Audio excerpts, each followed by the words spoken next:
रामपुर नाम का एक गांव था।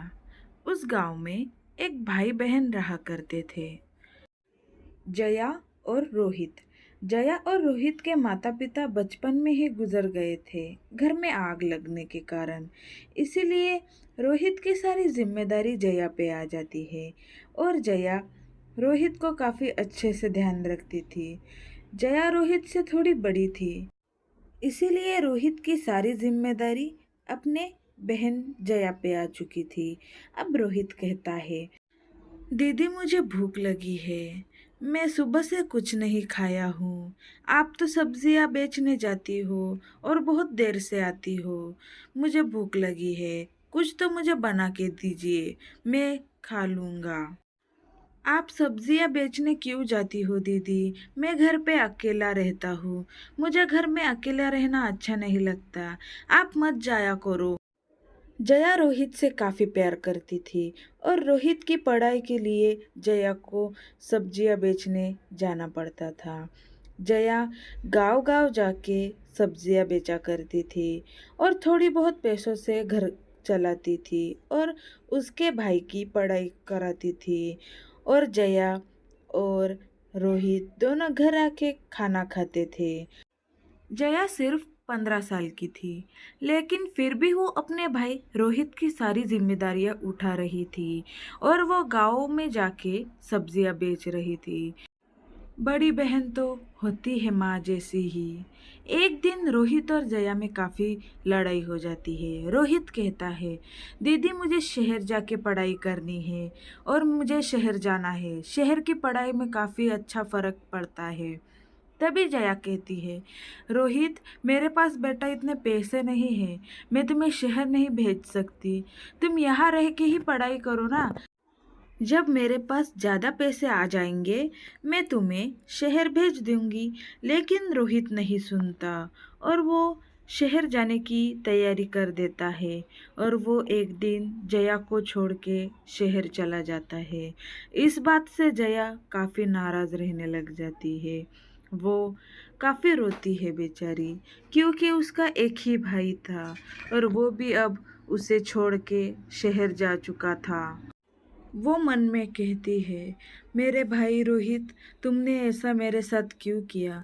माता पिता तो बचपन में ही गुजर गए हैं, अब तुम भी मुझे छोड़ के चले गए। मैं अकेली यहाँ रह के क्या करूँ?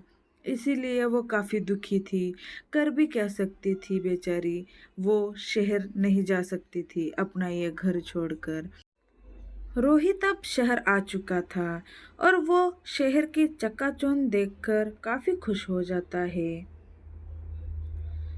11 साल बाद 11 साल बाद अब रोहित काफी अच्छे कंपनी में काम कर रहा था।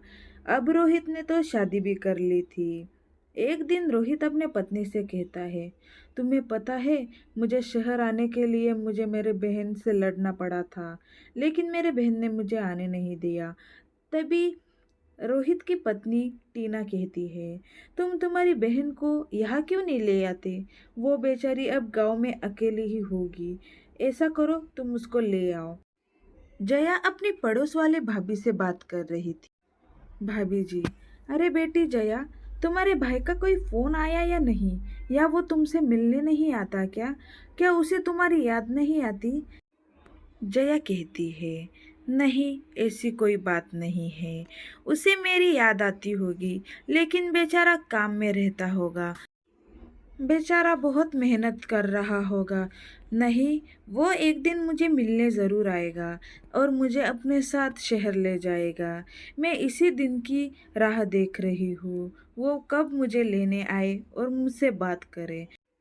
कल शाम चाचा जी ने मुझे बताया, रोहित एक कंपनी में काम कर रहा है और मैं उसी पते पे कल शहर जा रही हूँ। वो मुझे देखकर काफ़ी खुश होगा। जया अब शहर जाने लगती है। वो मन में काफ़ी खुश थी, क्योंकि वो 11 साल बाद अपने भाई से मिल रही थी। वो अपने आंसू नहीं रोक पा रही थी। वो अब रोहित के कंपनी में आ जाती है। काफ़ी बड़ा खूबसूरत ऑफिस था। रोहित को अपनी बहन को यहाँ देख, फटे पुराने कपड़े, ये सब देखकर रोहित को काफ़ी गुस्सा आ जाता है। जया कहती है, मेरे भाई कैसे हो तुम? 11 साल बाद भी मेरी याद नहीं आई? क्यों अपनी बहन को भूल गए हो क्या तुम? ऐसा क्यों किया तुमने? मुझे एक फ़ोन तक नहीं कर सके पड़ोस वाले चाचा जी के पास? तुमने ऐसा क्यों किया? चलो फ़ोन नहीं किया, लेकिन मिलने तो आ ही सकते थे ना, साल में एक बार तो आ सकते थे। पता है बहुत मेहनत कर रहे हो, लेकिन अपनी बहन के लिए भी तो कुछ वक्त निकालना चाहिए था ना, मुझे मिलने आना चाहिए था। मैं तुम्हारी कितनी राह देख रही थी, लेकिन तुम मुझे मिलने नहीं आए। चलो कोई बात नहीं, हम आज तो मिल रहे हैं ना। चलो मुझे भाई बहुत भूख लगी है। यह सुनते ही रोहित को काफी गुस्सा आ जाता है। रोहित कहता है, तुम्हें यहाँ का पता किसने दिया? ये फटे पुराने कपड़े लेकर यहाँ इतने बड़े कंपनी में आए, तुम्हें शर्म नहीं आई? और क्यों आई हो यहाँ? चले जाओ अपने घर, मैं तुम्हारे साथ नहीं रहना चाहता। आपने बचपन से मुझे जो पाला है उसके पैसे मैं हर महीने भेजा करूँगा, लेकिन आप यहाँ मत आइए और यहाँ से चले जाइए। मुझे बहुत शर्म आ रही है यहाँ पे आपको देख के। और ये कपड़े क्या है? आपके पास कुछ कपड़े नहीं है क्या? ऐसे फटे पुराने कपड़े पहन के आई हो। ये सब सुनकर जया के मन में बहुत ठेस पहुंच जाती है और वो बहुत रोने लगती है बेचारी। अब वो नाराज होकर अपने घर जा रही थी। जाती भी क्यों ना, क्या करती यहाँ रहकर? अब उसका कोई नहीं था, ना ही भाई था और ना ही कोई माता पिता। अब गुस्से में रोहित अपने घर आ जाता है और वो अपने पत्नी से बात करता है। तुम्हें पता है, आज वो मेरी गांव वाली बहन आई थी फटे पुराने कपड़े पहनकर, तो मैंने उसको अपने घर भेज दिया। ये बात सुनते ही टीना काफी गुस्से में आ जाती है। वो कहती है, जिसने तुम्हें इतना पाल पोस के बड़ा किया, जिसने अपनी पढ़ाई भी नहीं की, तुम्हें पढ़ाया, तुमने दीदी के साथ काफ़ी गलत किया। अब रोहित को भी बुरा लग जाता है। यहाँ जया आके काफ़ी रोने लग जाती है और वो बीमार पड़ जाती है और उस बीमारी के चलते वो गुजर जाती है। यहाँ टीना और रोहित साथ गांव जाने लग जाते हैं। रोहित सोचता है, मेरी बहन मुझे देखकर काफ़ी खुश हो जाएगी। उसे नहीं पता था कि उसकी दीदी तो गुजर चुकी है। गांव में आते ही वो एक दादी जी से पूछता है कि यहाँ एक दीदी रहा करती थी, वो कहाँ गई है? ये पुराने घर में ही रहती थी, सब्जी बेचा करती थी। दादी जी कहती है, बेटा एक दिन वो किसी काम से बाहर गई थी और वहां से आते ही वो बीमार पड़ गई और बीमारी के चलते वो गुजर गई। उसके पास तो अस्पताल जाने के लिए पैसे भी नहीं थे। बेचारी के काफ़ी बुरा हाल हुआ।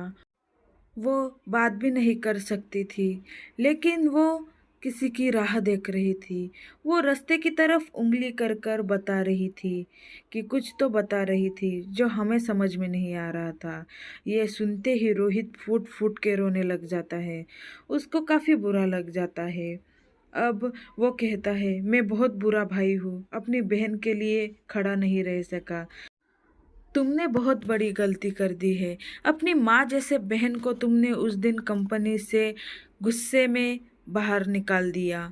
वो क्या सोच रही होगी, उसके मन में क्या विचार आया होगा। इसीलिए मैं कहती हूँ, तुम्हारी बहन ने तुम्हारे लिए अपनी जिंदगी कुर्बान कर दी और तुमने पैसों के घमंड में आकर अपनी बहन को भी अपना नहीं बनाया। अब रोते रहो जिंदगी भर, लेकिन अब तुम्हारी बहन नहीं दिखेगी। ऐसे और वीडियोस के लिए लाइक करें और सब्सक्राइब करें।